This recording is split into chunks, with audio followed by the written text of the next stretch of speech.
want to show you my fenugreek sprouts. That's them. It's fenugreek. Delish. So you can check out over here. This is my sprouts. This is basically my little reaction box. It's a sieve.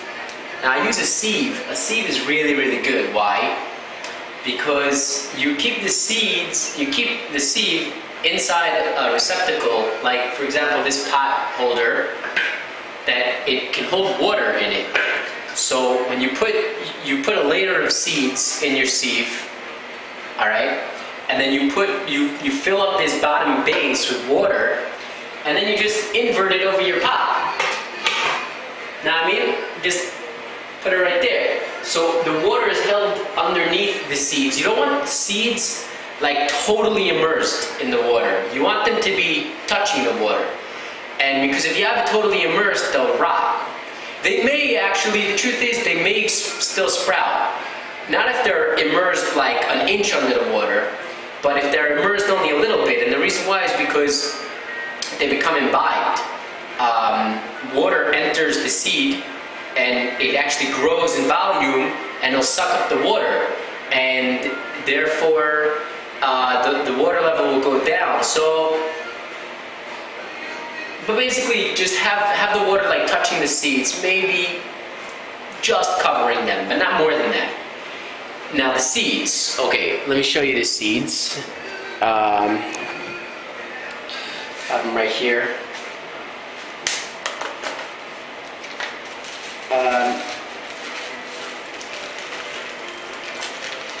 This is cumin, ground cumin, very good, very delish.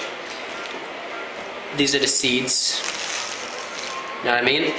It's fenugreek, chilbe, and in the Lashon of the Gemara is tiltan. Tiltan means three, or like trifoliate. So actually there's a genus trifoliate which is clover, but that's not the tiltan of the Gemara. Tiltan of the Gemara is chilbe, and it also has three leaves growing from each portion of the stem. Now these seeds were kept in the dark up. So you put water over it, and you can leave it uncovered, but just put it in a dark place. And that induces the germination and gives you a nice long stem. That's what's called etheliolated, and we just learned a lot about that, all these different genes involved with that. Etheliolation is basically a default mechanism. Plants will grow, see that long stem? They will grow with this long stem until they're exposed to light.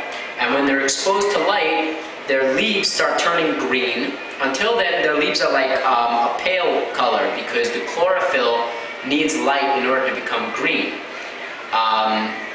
Now, the light strikes it, and there's a whole signal network which relaxes inhibitors on photomorphogenesis, which is the short stem, open leaves, green. Well, green, I told you, you physically need light, otherwise it won't be green.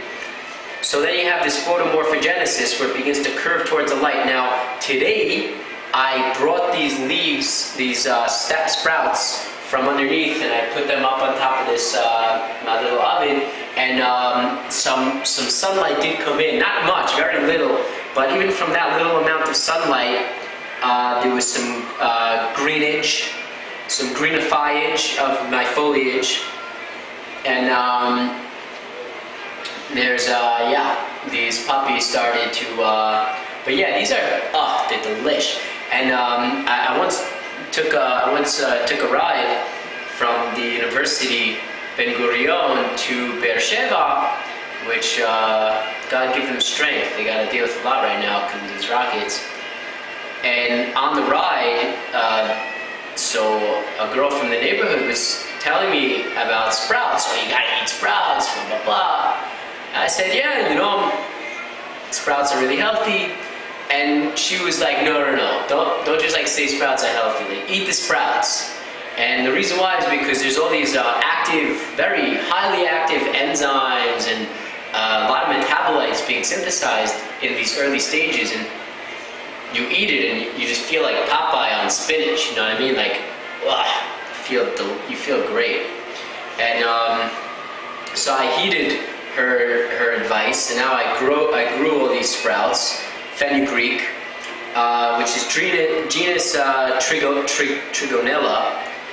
Trigonella, and there's actually a metabolite, trigonelline, which is synthesized in very high amounts in Trigonella seedlings. And the reason why it's called trigonelline is because of genus Trigonella. What you should know about trigonelline is they believed that it may have been the active principle in lowering blood sugar, because these puppies right here will lower your blood sugar. If you have diabetes, God forbid, you need help with that, fenugreek.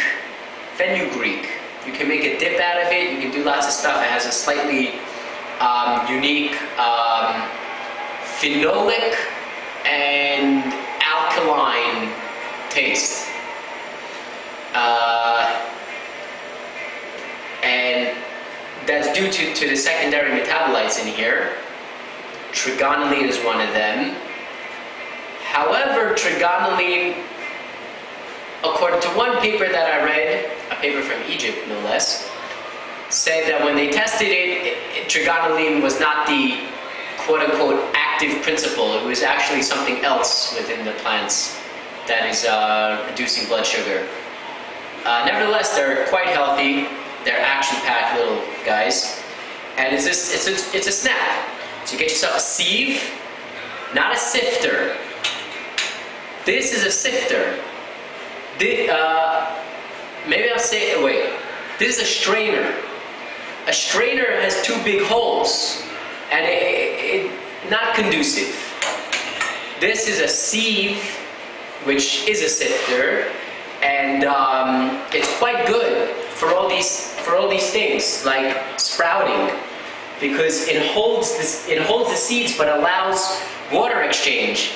And here's the really good part about it: you can wash it off without losing all your seeds, without losing all your sprouts. You wash it, no big. Stick it under the faucet, shake around, try to immerse it in water to like really, you know what I mean, get in there and get out all the, because if it's sitting for a week, that's about how long it takes, about a week, 5 days to 5 to 9 days. Set it and forget it. So that's basically it. I leave you with a little bit of